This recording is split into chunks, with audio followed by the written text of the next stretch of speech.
Saya ucapkan salam gereja, perjanjian baru, Maranatha, Tuhan Yesus segera datang, Tuhan Yesus pasti datang, dan Tuhan Yesus akan datang. Saudara yang dikasih Tuhan, ayat yang akan kita baca, kita pelajari malam hari ini adalah ayat yang sangat terkenal. Yohanes 3 ayat 16.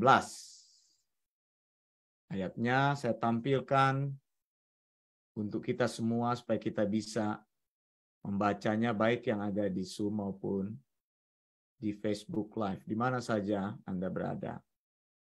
Yohanes 3 ayat 16, karena begitu besar kasih Allah akan dunia ini, sehingga ia telah mengaruniakan anaknya yang tunggal, supaya setiap orang yang percaya kepadanya tidak binasa, melainkan beroleh hidup yang kekal.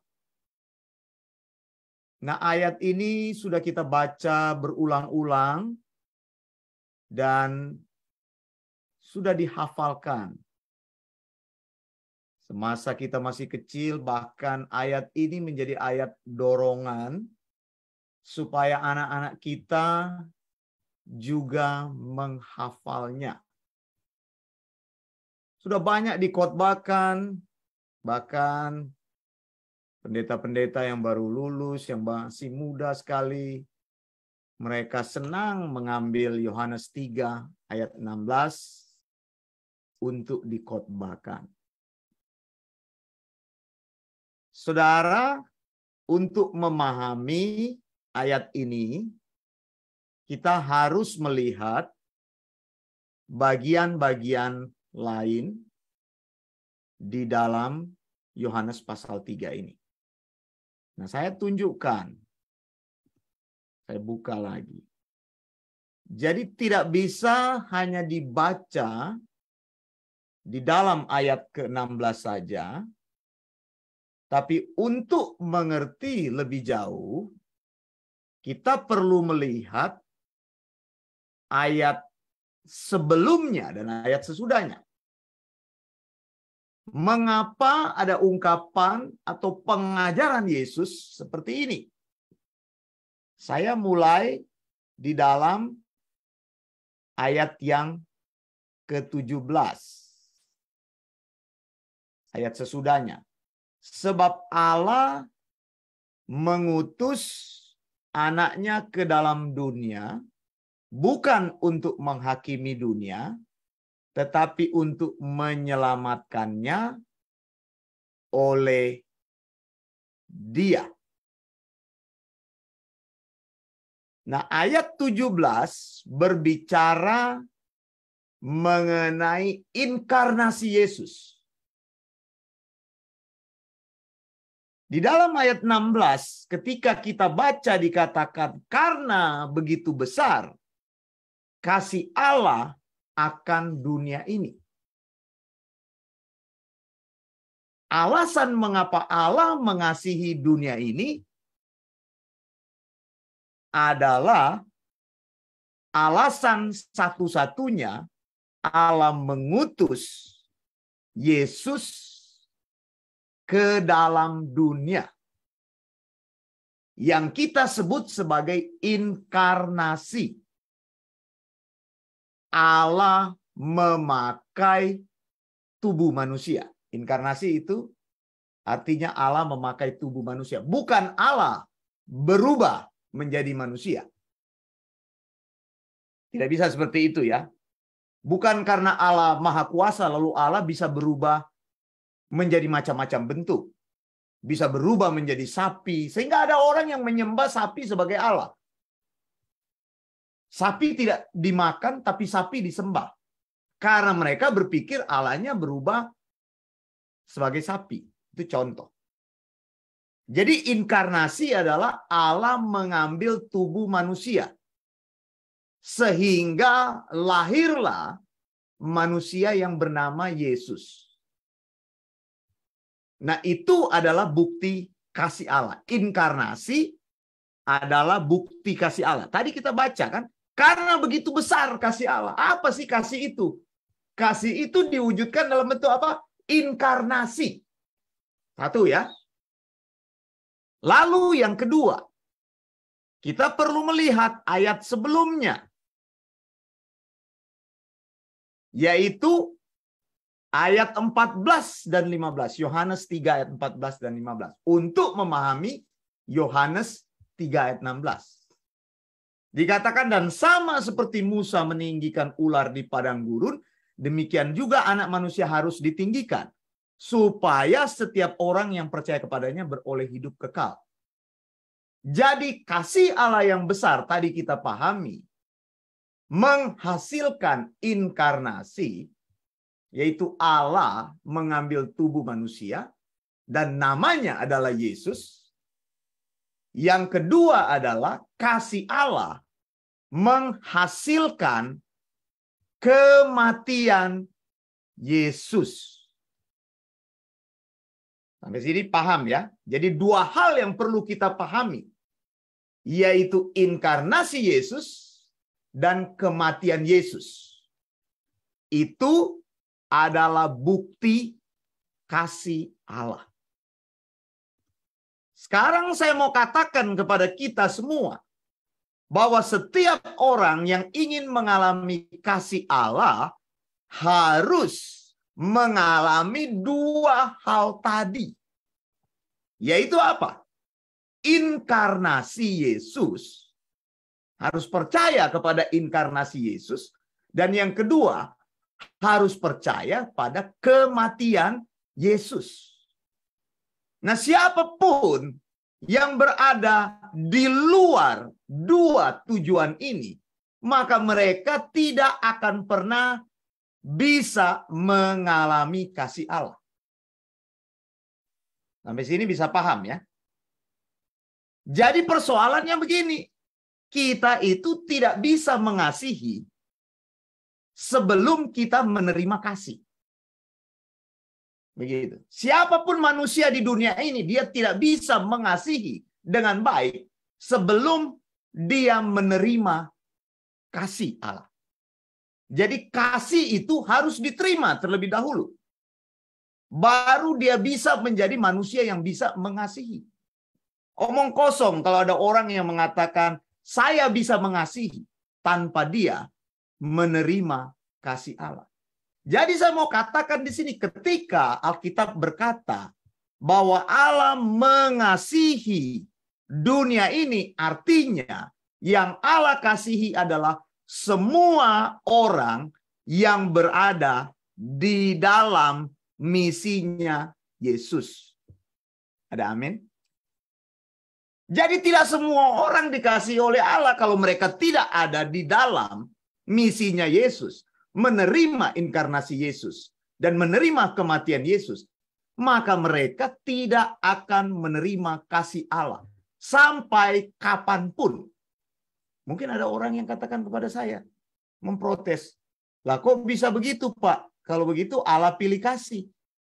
Nah, Alkitab menjawab pertanyaan kita. Sekarang kita lihat lagi. Ayat 18 membuktikan bahwa kita tidak bisa menuduh Allah pilih-pilih kasih. Baca Yohanes 3 ayat 18. Barang siapa percaya kepadanya, ia tidak akan dihukum. Barang siapa tidak percaya, ia telah berada di bawah hukuman. Sebab ia tidak percaya dalam nama Anak Tunggal Allah. Persoalannya apa? Semua manusia di muka bumi ini telah berada di bawah hukuman Allah. Karena semua manusia di muka bumi ini adalah manusia berdosa. Dan semua orang berdosa berhadapan dengan murka Allah. Jadi semua kita mengalami tuduhan itu. Semua kita mengalami murka Allah. Nah, hanya orang-orang yang berada di dalam misinya Yesus, mereka akan dibebaskan dari hukuman itu. Itu sebabnya mereka menerima kasih Allah. Jadi saya mau katakan betapa berbahagianya orang yang ada di dalam Yesus. Saudara tidak membutuhkan apa lagi dalam hidup ini. Betul, saudara. Jangan tertipu dengan pengkhotbah yang ngawur itu yang berkata bahwa engkau harus begini, harus begitu. Tidak. Bahwa engkau yang menerima kasih Allah, menerima kematian Yesus, menerima inkarnasi Yesus, engkau memiliki berkat yang paling besar yang tidak bisa digantikan oleh apapun. Amin. Ada amin? Jadi jangan takut dengan hidup ini. Jangan takut kesusahan, jangan takut masalah. Jangan takut persoalan hidup. Kenapa? Karena ketika kita ada di dalam Yesus, kita dibebaskan dari murka Allah. Itulah yang nomor satu yang menjadi hal terbesar dalam hidup kita. Nah, saya selalu ajarkan ucapan syukur yang pertama adalah bukan mengucap syukur, terima kasih Tuhan saya bisa bangun pagi. Terima kasih Tuhan saya bisa ada suami yang baik. Terima kasih Tuhan saya ada rumah yang baik. Ucapan syukur yang pertama adalah terima kasih Tuhan karena engkau sudah menyelamatkan hidup saya. Kalau engkau diselamatkan oleh Tuhan, maka hidupmu akan dipelihara Tuhan selamanya. Karena kita katakan tadi, tidak lagi berada di bawah hukuman, tetapi sudah dibebaskan oleh Tuhan. Dan ini merupakan kebebasan yang paling besar dalam hidupmu. Betul? Hal lain akan mengikuti. Makanya kan di Alkitab dikatakan bahwa pencobaan-pencobaan yang kamu hadapi itu biasa. Tidak melebihi kekuatanmu. Kenapa? Karena engkau ada di dalam Tuhan. Semua manusia yang ada di muka bumi ini mengalami pencobaan, mengalami persoalan, mengalami kesulitan. Ya kalau tidak mau kesulitan, mati aja. Betul nggak? Orang mati tidak ada masalah. Orang mati tidak ada persoalan. Iya kan? Tidak akan diganggu-ganggu lagi oleh tetangga yang suka rese. Tidak diganggu-ganggu lagi oleh orang yang suka cerita-cerita yang jahat. Tidak diganggu lagi oleh orang yang iri hati kepada hidupmu. Kenapa ya? Karena orang sudah mati. Siapa yang mau iri hati kepada orang mati? Bodoh sekali kalau mau iri hati kepada orang mati. Benar nggak? Orang yang hidup masih berhadapan dengan persoalan. Tapi puji Tuhan, Alkitab katakan bahwa kita sudah dibebaskan oleh Tuhan. Dan itulah kasih Allah yang terbesar. Luar biasa. Banyak orang tidak bisa mengalami kasih itu. Karena saya katakan apa? Kalau kita sudah menerima kasih Allah, maka kita mempunyai kemampuan untuk mengasihi. Amin, saudara. Ya. Luar biasa. Alkitab menjelaskan seperti itu. Nah, saudara, kemudian saya ingin membahas kata dunia di situ. Kita lihat lagi Yohanes 3 ayat 16. Yohanes 3 ayat 16 dikatakan karena begitu besar kasih Allah. Tadi sudah ya, kasih ya. Kasih Allah akan dunia ini. Saudara, pada waktu Yohanes menyampaikan tulisan ini berdasarkan pengajaran Yesus, orang Yahudi mempunyai pikiran dan keyakinan bahwa merekalah bangsa yang dikasihi oleh Allah. Hanya mereka satu-satunya orang di dunia ini yang dikasihi oleh Allah. Makanya orang Yahudi menyebut orang non-Yahudi itu adalah orang kafir. Bahkan menyebut orang di luar orang Yahudi itu sebagai anjing. Begitu. Orang Yahudi itu tidak bergaul dengan orang non-Yahudi. Tidak boleh menikah dengan orang non-Yahudi. karena orang di luar non-Yahudi itu najis. Tetapi Yesus memberikan pengajaran yang luar biasa di sini. Yesus katakan bahwa Allah mengasihi dunia. Yang dimaksud dengan dunia ini adalah manusia yang ada di bawah dunia ini. Karena apa yang dibicarakan oleh Alkitab di sini adalah mengenai penyelamatan manusia, bukan penyelamatan anjing. Atau bukan penyelamatan hewan. Bukan penyelamatan bumi ini, tapi penyelamatan manusia. Jadi Yesus memaksudkan dunia dengan orang yang tinggal di bawah kolong dunia ini. Nah, ketika dikatakan Yohanes 3 ayat 16 bahwa Allah mengasihi dunia ini, artinya di mata Allah sejak Yesus datang ke dunia ini tidak ada lagi perbedaan antara bangsa pilihan Allah orang Yahudi dan orang-orang non-Yahudi. Semua hukumnya itu adalah hukum yang sama. Saya buktikan ya. Lihat di dalam Kisah Para Rasul 4 ayat 12. Ini hukumnya hanya ada satu. Kisah Para Rasul 4 ayat ke-12. Dikatakan oleh Alkitab, lihat di sini, Alkitab bilang, dan keselamatan tidak ada di dalam siapapun juga selain di dalam Dia, sebab di bawah kolong langit ini tidak ada nama lain yang diberikan kepada manusia yang olehnya kita dapat diselamatkan. Jadi Allah yang mengasihi itu memberikan satu jalan. Jalannya hanya di dalam Yesus. Tidak ada jalan lain di luar Yesus. Tidak ada nama lain yang bisa menyelamatkan engkau selain nama Yesus. Dan tidak ada agama lain yang bisa menjamin hidupmu selain agama yang mengajarkan keselamatan di dalam Yesus. Ada amin? Ada amin? Jadi saya mau katakan, tidak semua agama di dunia ini mengajarkan jalan keselamatan. Allah memberikan jalan yang sama. Orang Yahudi dan orang non-Yahudi mempunyai jalan yang sama. Allah tidak membedakan orang. Jalannya apa? Hanya melalui Yesus engkau bisa diterima oleh Allah. Jadi yakinkan dirimu, doamu. Apabila engkau ada di dalam Yesus, pasti dijawab oleh Tuhan. Amin. Jadi tidak ada trik yang mengajarkan bagaimana doa bisa dijawab Tuhan. Harus puasa 10 hari, harus doa 10 malam. Tidak ada itu seperti itu. Doa di dalam nama Yesus pasti dijawab Tuhan. Amin. Coba katakan kepada sebelah kiri dan kanan. Doa di dalam Yesus pasti dijawab Tuhan. Kalau tidak ada yang sebelah kiri kanan, katakan kepada diri sendiri. Oke, 1, 2, 3. Katakan kepada sebelah kiri kanan. Doa di dalam Yesus pasti dijawab.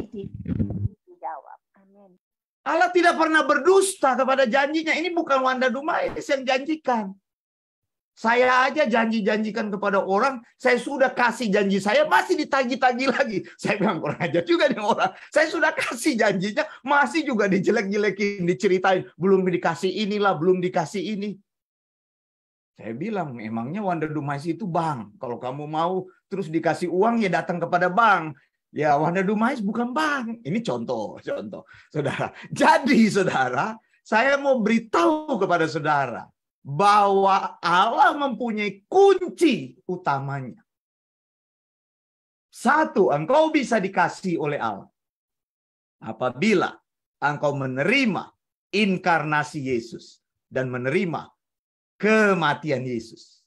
Yang kedua, engkau bisa diterima oleh Allah. Jalannya hanya di dalam nama Yesus.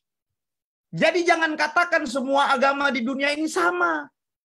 Sehingga kita bilang banyak jalan menuju Roma.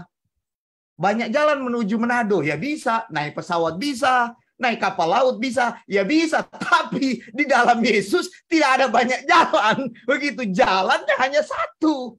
Yaitu di dalam Yesus. Engkau di luar Yesus, ya nggak bisa klaim-klaim. Kalau ada di orang meninggalkan, wah, saking pendetanya mungkin nanti habis, kalau saya ngomong yang baik-baik, nanti pulang khotbah saya dikasih itu amplop segepok, begitu, amplopnya tebal.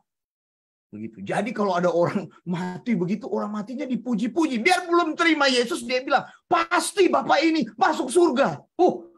Anda tidak kenal dia, jangan memberi kepastian. Begitu. Gitu. Jadi hati-hati. Begitu, saudara. Saya mau beritahu bahwa tidak ada orang yang bisa mempunyai jalan berputar. Tidak ada jalan pintas. Jalannya hanya satu, yaitu di dalam Yesus.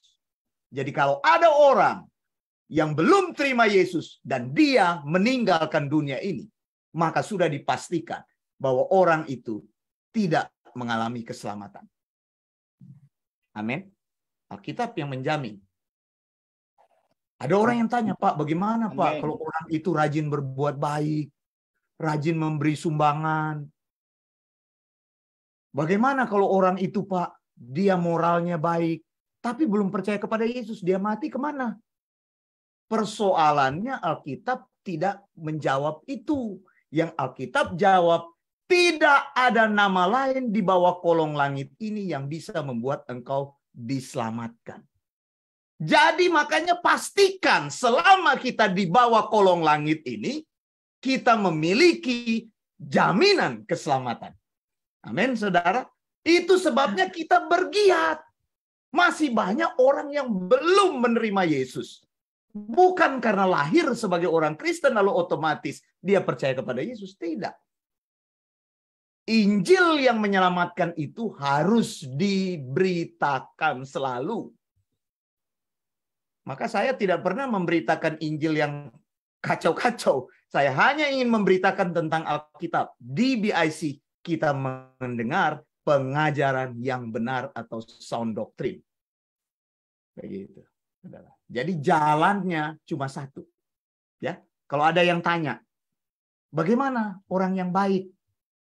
Bagaimana kalau orang itu belum pernah mendengar Injil lalu mati? Nah, ini persoalannya. Iya kan?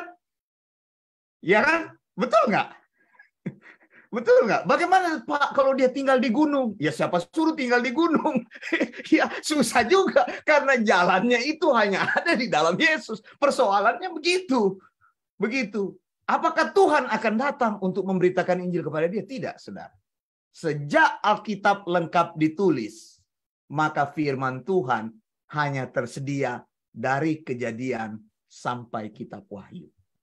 Tidak ada lagi firman Tuhan tambahan, tidak ada mimpi-mimpi, tidak ada wahyu lain, tidak ada bahasa roh.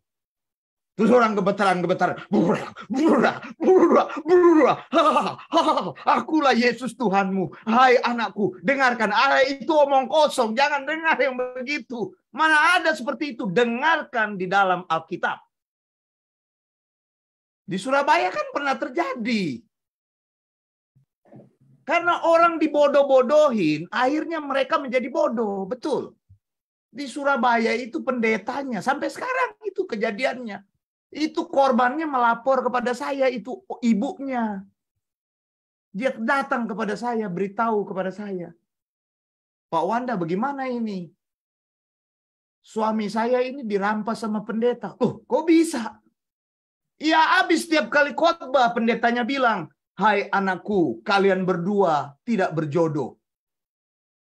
Kalian berdua bukan orang yang diberkati di dalam Tuhan.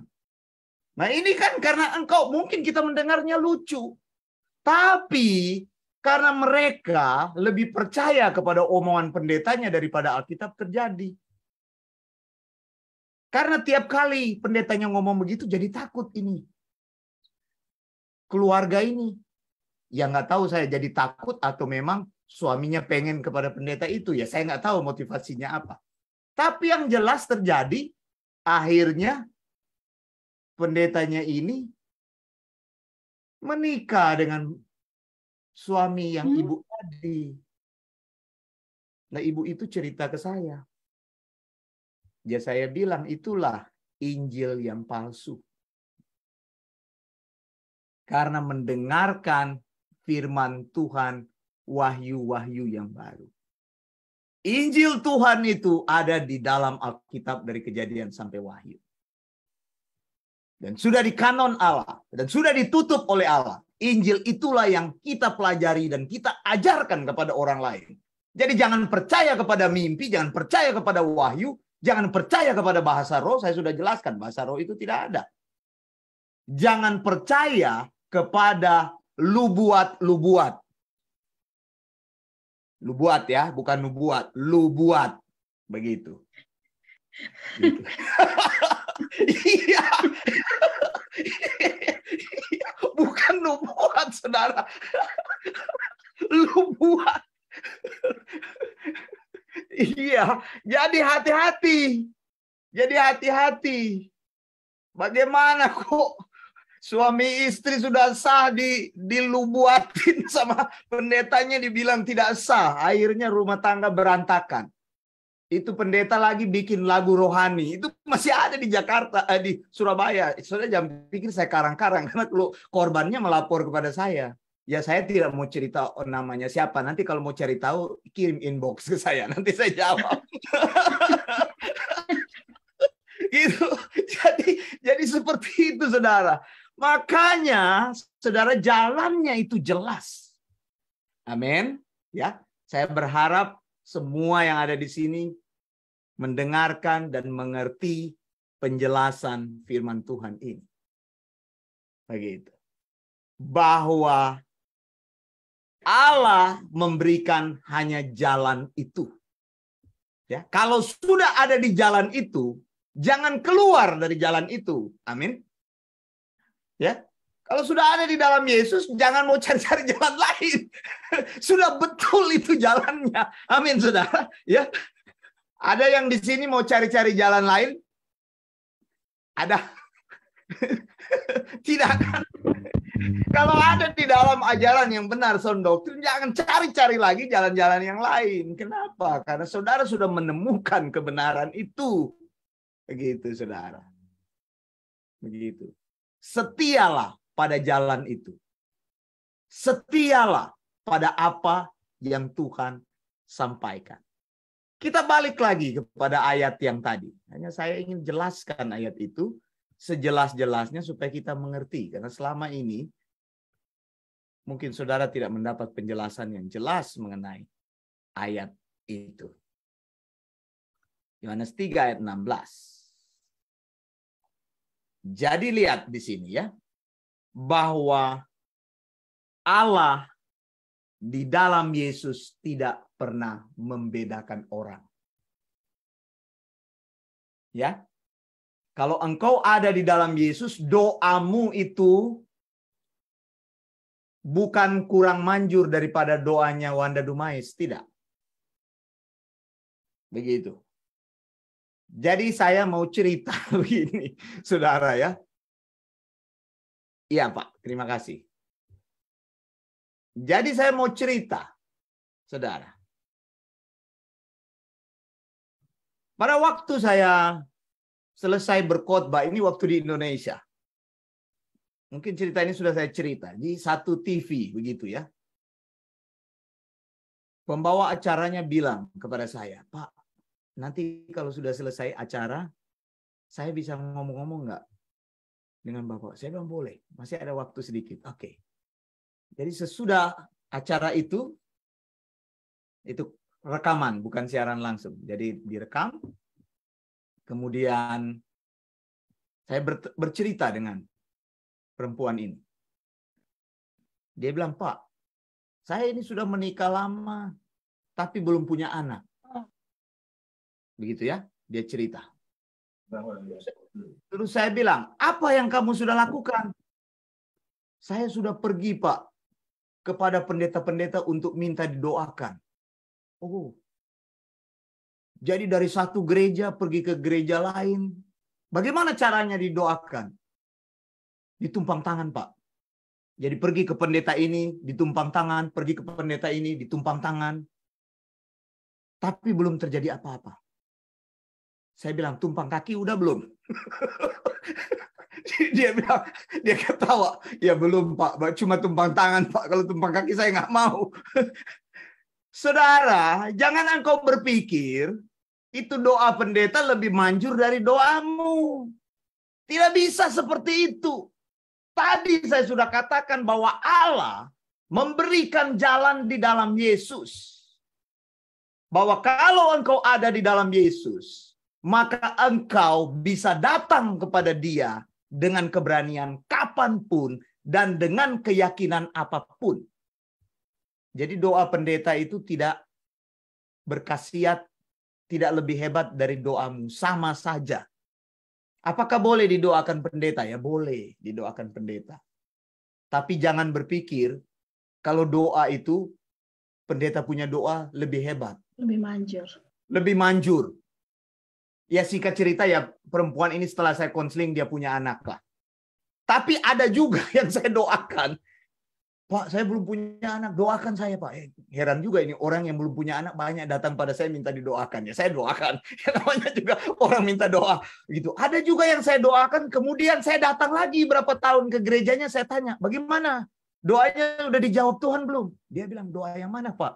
Saya bilang, kurang ajar juga nih orang dulu minta doa. Setelah saya tanya, dia tanya, doa yang mana? Begitu. Dia sendiri lupa doanya begitu.